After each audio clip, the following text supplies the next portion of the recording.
President Obama. Ladies and gentlemen, the President of the United States.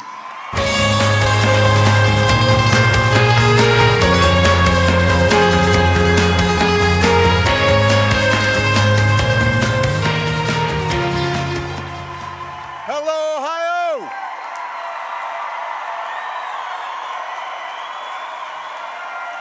Hello, Democrats! OH! OH! OH! Oh, it is good to see you all. Thank you. I'm just warming you up because I know the Buckeyes have a big showdown at Wisconsin on Saturday night. Thank you so much, everybody. Please have a seat. I'm going to talk to you for a while now. Tonight, we're here to talk about the showdown that's happening right here in Ohio over the next few weeks. And of course, there would not be an Ohio Democratic Party state dinner without your former governor and your next United States Senator, Ted Strickland. Love this man.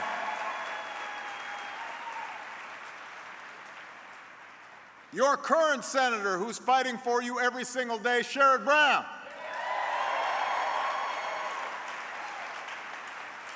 A couple of your outstanding members of Congress, Joyce Beatty and Tim Ryan. I know the Ohio Democratic Party has been preparing for this election.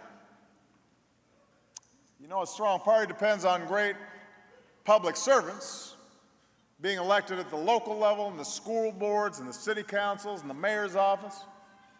And your field operation has helped us win important races from Akron to Toledo, from Chillicothe to Warren.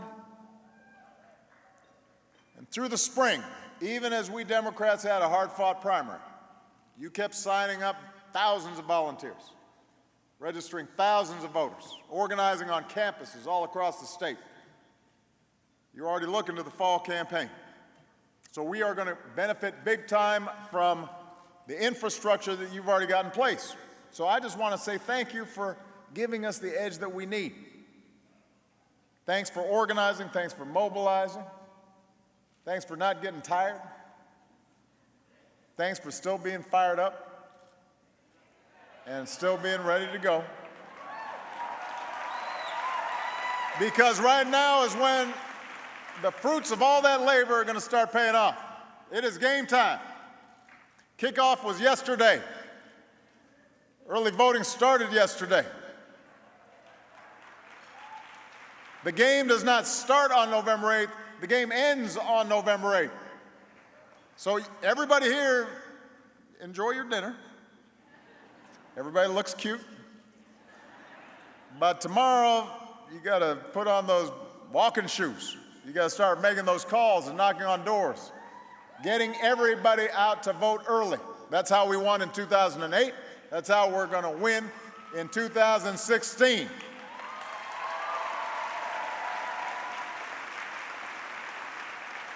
Because let's face it, Ohio is always close. I don't know what it is about you guys. Just making me stressed. I've always got to watch the TV. What's going to happen in Ohio? I mean, I pretty much parked here in the final days of both of my campaigns. In 2008, I was here in Columbus 2 days before Election Day. In 2012, I was here the day before Election Day. And it makes me think about how far we've come together. Not just the fact that I had no gray hair in those pictures. Think about the road we've traveled. Together, we fought our way back from the worst economic crisis since the Great Depression. Our businesses have now turned job losses into 15 million new jobs. We turned around an auto industry that Ohio communities depend on. And our automakers are making the best cars in the world, and they are selling more than ever, thanks to outstanding UAW workers who take great pride in what they do. We slashed our dependence on foreign oil. Folks don't even notice gas prices being cheap anymore. We more than doubled our production of renewable energy. We've got incomes rising again, rose faster last year than any time on record. All demographic groups. Poverty fell last year by the largest amount since 1968, since I was 7 years old. The uninsured rate is at an all-time low. 20 million people have health insurance that didn't have it before, including folks right here in the great state of Ohio. We brought more of our brave troops home to their families. We delivered justice to bin Laden. And in today's America, wherever you live, you can marry whoever you love.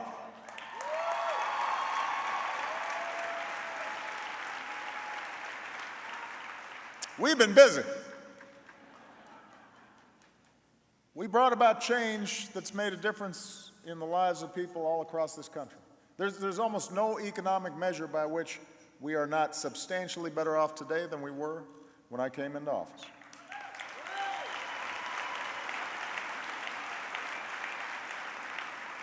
That's what the hard work and the determination of the American people can do. That's what strong, principled, democratic leadership can do. That's what a president who has your back and is listening to you and cares about you can do. And that's what great members of Congress and a Democratic majority in Congress can do. And that's why we've got to elect Hillary Clinton as the next president of the United States. That's why we've got to elect Ted Strickland to be the next great senator from Ohio.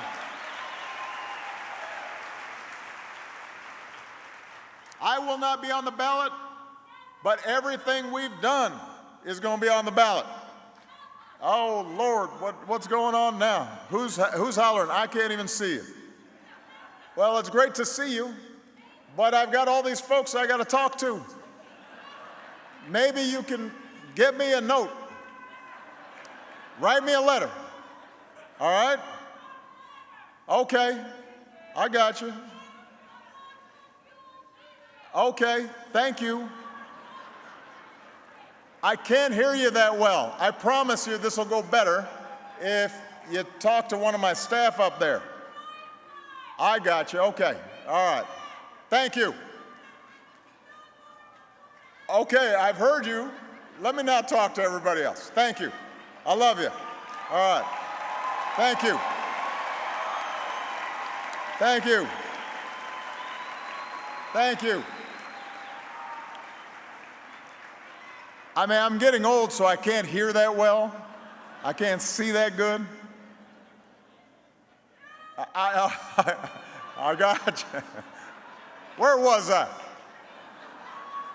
All right. So, look, I'm not going to be on the ballot, but all the progress that we've made, all that stuff goes out the window if we don't work as hard as we can to win this election. And I've seen what hard work looks like here in Ohio. I've seen it. I've benefited from it. I got elected by it. And now Hillary and Ted and every Democrat up and down the ballot's got to do the same. Yeah, I know that folks say this every 4 years.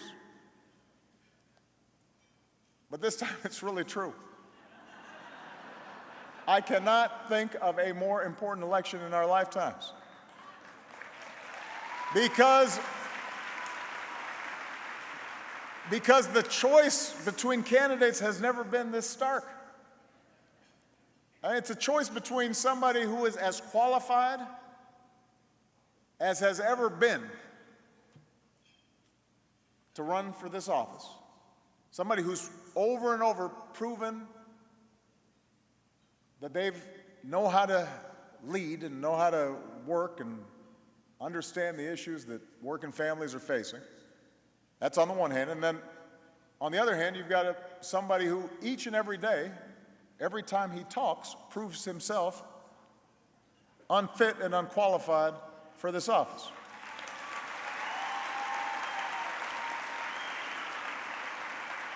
And I don't need to spend a huge amount of time selling this crowd on Hillary. If you want to hear the best case for Hillary Clinton, if you want to hear the very real stakes in this election, I would advise you to link up to Michelle's speech from earlier today in New Hampshire.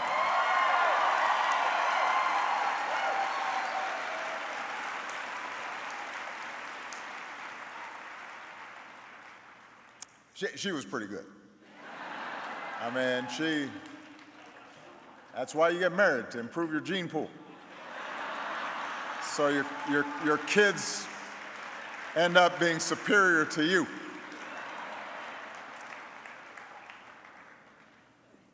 So I don't need to sell you on Hillary, and I don't need to sell you on Ted. You guys know her, know him, have seen the track record that they have put together. But I'm going to go ahead and say some nice things about Ted anyway, because he's here. I could not be prouder to call Ted a friend. He was a great congressman for the people of Southeast Ohio. He was a great governor for everybody in Ohio. He was a great campaign co-chair for me in 2012. And there's a reason that Ted's always put working families first. Because in those families, he sees his own families. He knows what it's like to struggle. He knows their hopes and their dreams. He's the son of a steel worker. He's the first in his family to go to college. He's a minister who doesn't just talk the talk, but lives out his faith, and a public servant who puts his values into action. So when he was in Congress, he fought to pass the Children's Health Insurance Program, working alongside Hillary, something that still helps millions of children today. As governor, he froze public college tuition, made it free for Ohio veterans, which helped more young people succeed. And even though he took office as your governor about a year before the recession hit, by the time he left, Ohio was the 5th fastest growing economy in America. Ted delivered, and when it mattered most, he had your back. So on issue after issue, Ohio voters have a clear choice in this election between somebody who sides with Ohio's working families and somebody who sides with the special interests who want to block all of our progress. So if you care about workers' rights, then the choice is pretty clear. Ted believes we should protect overtime pay so folks get paid what they've earned, that workers should have the right to bargain for better pay and better benefits.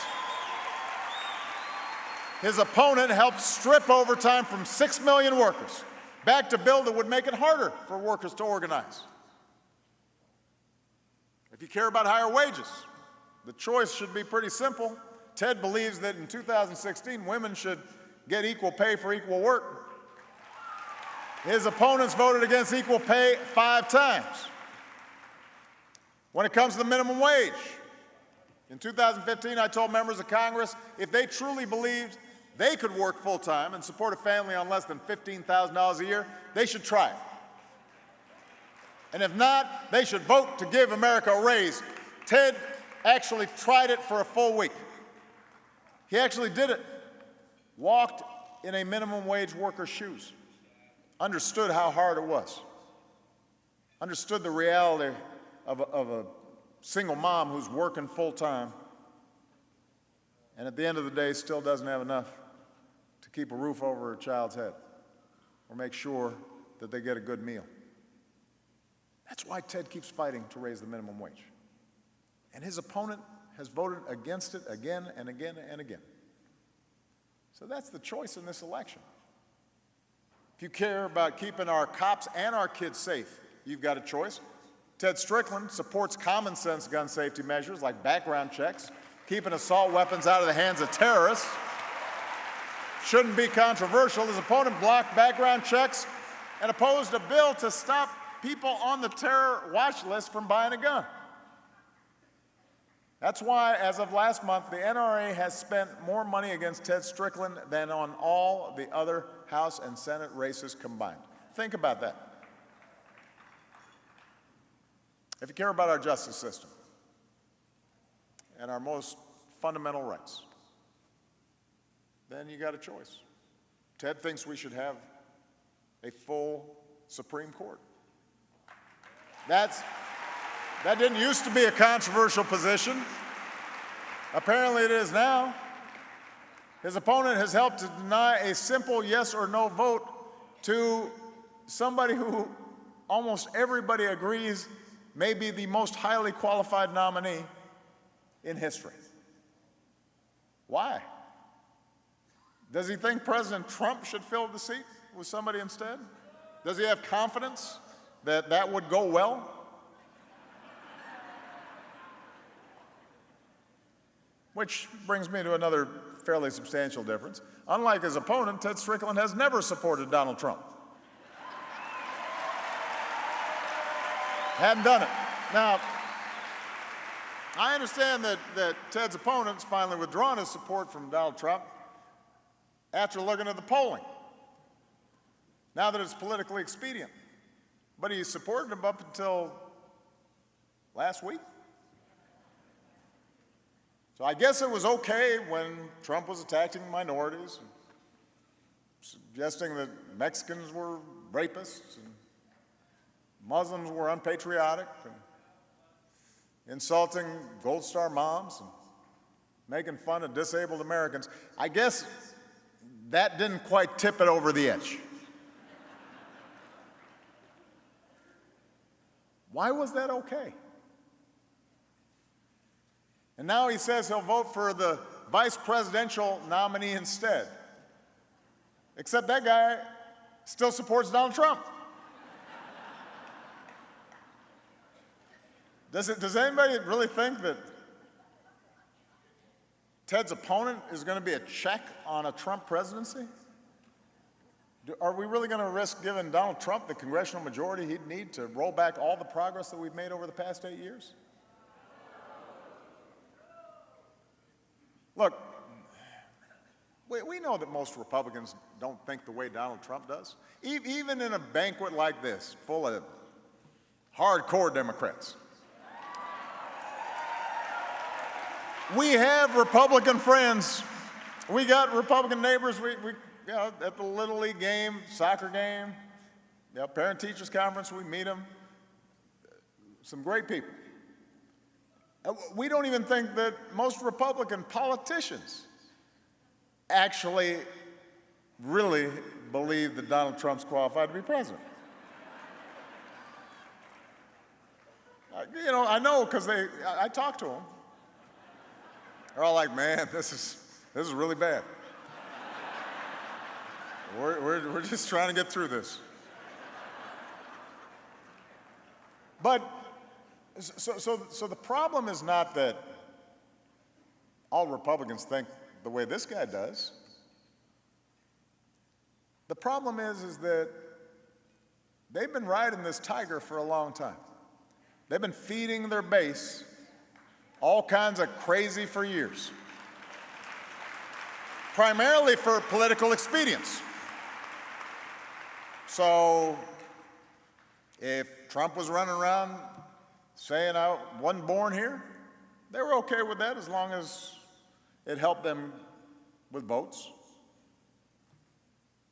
If some of these folks on talk radio started talking about how I was the Antichrist, it's just politics. You think I'm joking? If somebody completely denies climate change or is filled up with all kinds of conspiracy theories about how me and Hillary started ISIL, or that we were plotting to declare martial law and take away everybody's guns, and we did a military exercise. Pentagon does these periodically in Texas, and suddenly all the folks in Texas were all like, they're going to take over right now. I'm serious. And then the senator down there said, yeah, we better look into that. And the governor says, well, I don't know. What do you mean you don't know? What does that mean? Really? You think that, like, the entire Pentagon said, oh, really, you want to declare martial law and take over Texas? Let's do it under the guise of routine training missions, and everybody's going to be... But they took it seriously. This is in the swamp of crazy that has been fed over and over and over and over again. And look, it's there's sort of a spectrum, right? It's a whole kind of ecosystem,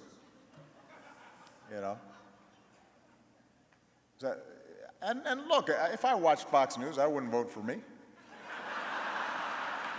I understand. If I was listening to Rush Limbaugh, I'd say, man, this is terrible. Fortunately, I have a more diverse sources of information. But I want to make a serious point here, because I'm really not exaggerating. Everything I'm saying are actual things that have been said, and that people, a fairly sizable number of people in the Republican primaries believe.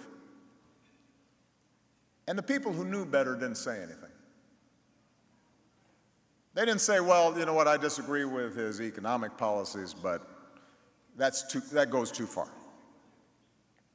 They didn't say, well, I'm not sure his foreign policy is the right one for America, but we can't allow our politics to descend into the gutter. People like Ted's opponent. They stood by while this happened. And Donald Trump, as he's prone to do, he didn't build the building himself, but he just slapped his name on it and took credit for it. And that's what's happened in their party. All that bile, all the exaggeration, all the stuff that was not grounded in fact, just kind of bubbled up, started surfacing. They know better, a lot of these folks who ran, and they didn't say anything. And so they don't get credit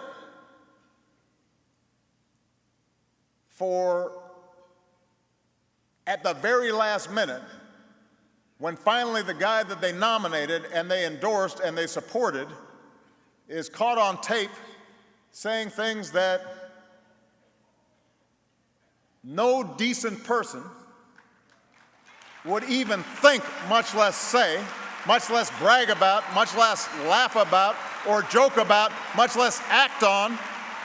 You can't wait until that finally happens and then say, oh, that's too much, that's enough, and think that somehow you are showing any kind of leadership and deserve to be elected to the United States Senate.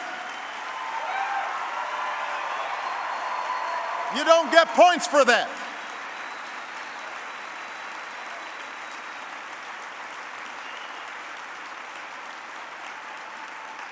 In fact, I'm more forgiving of the people who actually believe it than the people who know better and stood silently by out of political expediency, because it was politically convenient.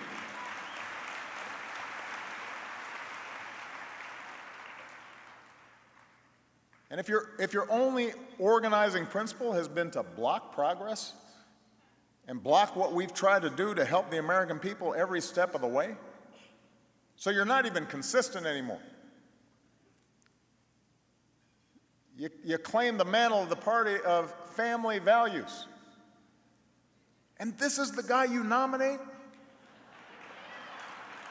and stand by and endorse and campaign with until finally, at the 11th hour, you withdraw your nomination? You don't get credit for that.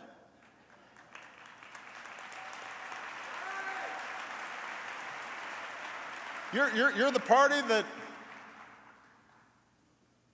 is tough on foreign policy and opposes Russia, and then you nominate this guy? Whose role model is Vladimir Putin, the former head of the KGB? I'm sorry, what happened?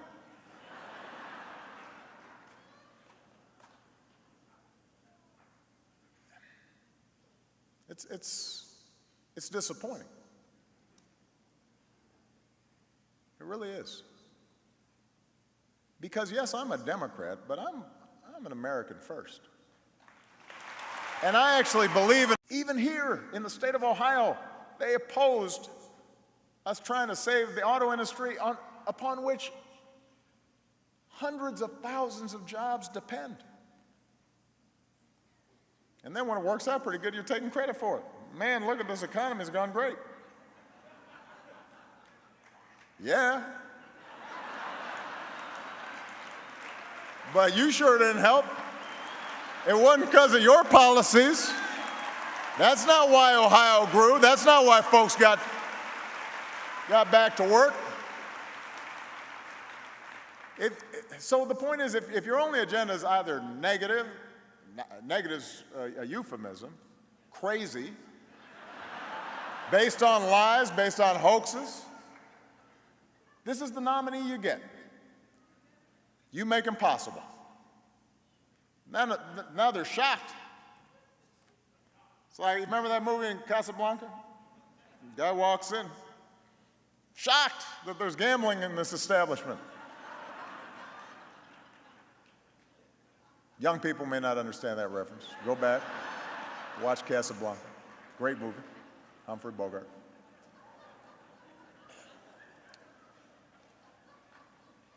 So Donald Trump may make most Republican politicians look a little bit better by comparison. I mean, it's like the bar's gotten so low.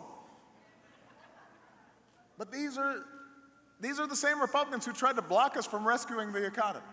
Did not offer a single vote when it came to the recovery package that made sure that we started growing again long before any other advanced economy did. Same folks who didn't vote for the auto industry assistance that resulted now in record-breaking auto sales. The same folks who tried to take away folks' health insurance every chance they get, who refused to allow votes on giving minimum wage workers a raise, refused to support making sure women earn equal pay for equal work. How hard a concept is that? Why would you want your daughter to get paid 80 cents for doing the same job that somebody else's son is getting paid $1 to do? That doesn't make any sense.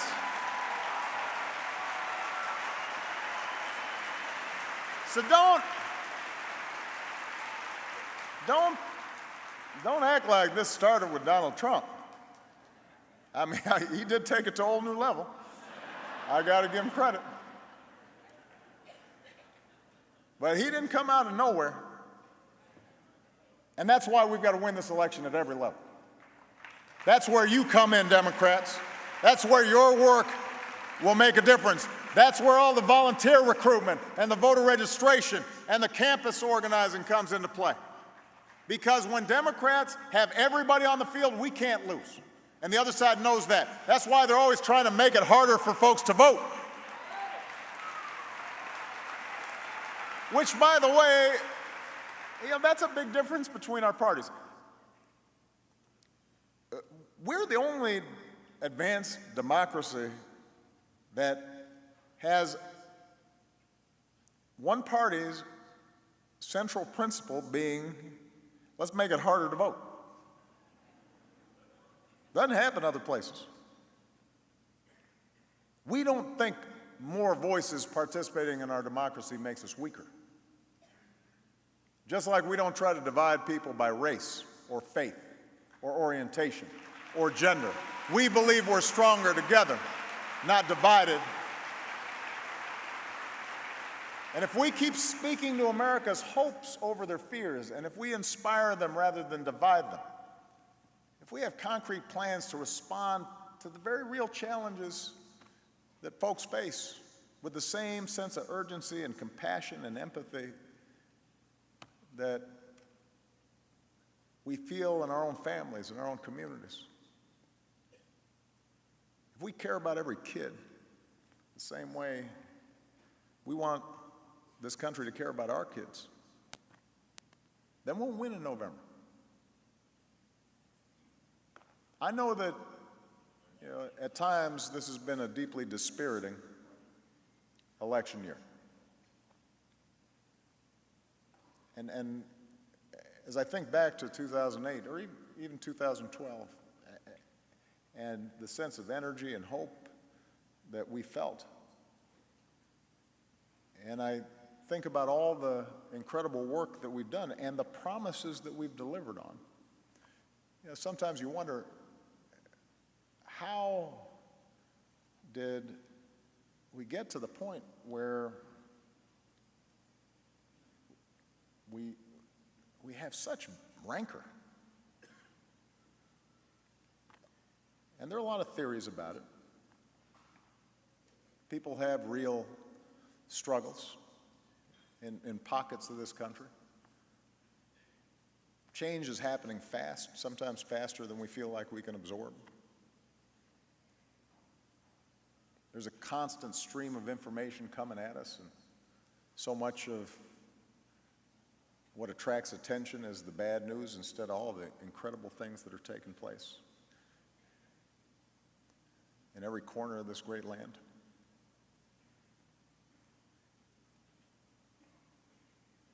But some of it, I think, really does just have to do with the fact that what's best in us has all too often stood on the sidelines and hasn't been heard and has left the field to some of our worst impulses. So I want all of you to understand that when I reflect back on these 8 years and I think about all the places I've been, all 50 states, towns and hamlets and big cities, suburbs and metropolises, and met people from all walks of life on the factory floor, in classrooms. There's so much goodness in this country. There's so much decency in this country. There's so much hard work going on in this country. There's so much ingenuity going on in this country. There's so much optimism in people's day-to-day lives and so much resilience. And we've just got to give expression to that. We have to reflect our best selves. And that means even during political campaigns. We've got to show our kids the values that we want to pass on to them.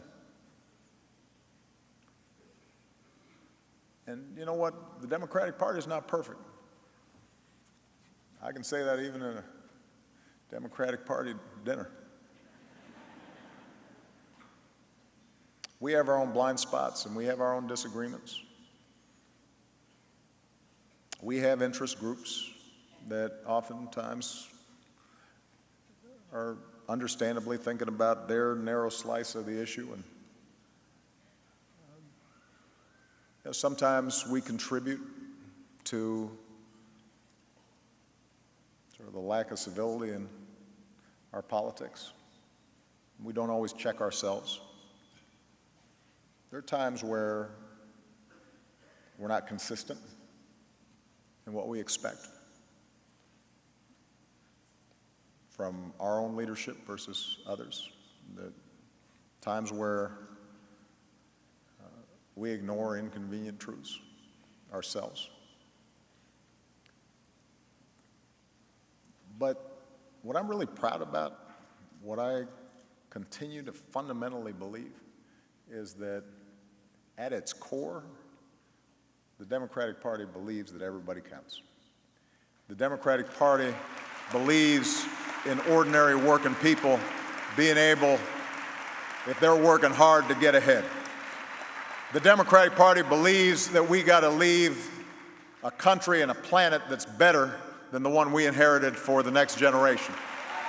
The Democratic Party believes that everybody has dignity and everybody has respect and everybody is worthy of consideration. And the Democratic Party believes that we're all in this together.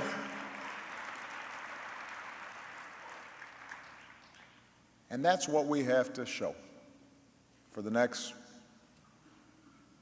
little less than 30 days. That's what we have to fight for. This isn't just about winning elections. It's also about affirming this democracy and affirming the basic idea that people who love their country can change it. That the most important office in this country is the office of citizen. That ordinary people, when they get together, can transform this nation and can solve any problem and can overcome any obstacle and can heal any division. If you believe that, if you don't just go through the motions this time, but if you really dig deep and think about what's best in us and what are we fighting for, and how do we give expression to that? If you believe that, I guarantee you, we will not just elect Ted Strickland as the next senator from Ohio. We will not just elect Hillary Clinton to be the next president of the United States, but we will secure a brighter future for the greatest nation on earth.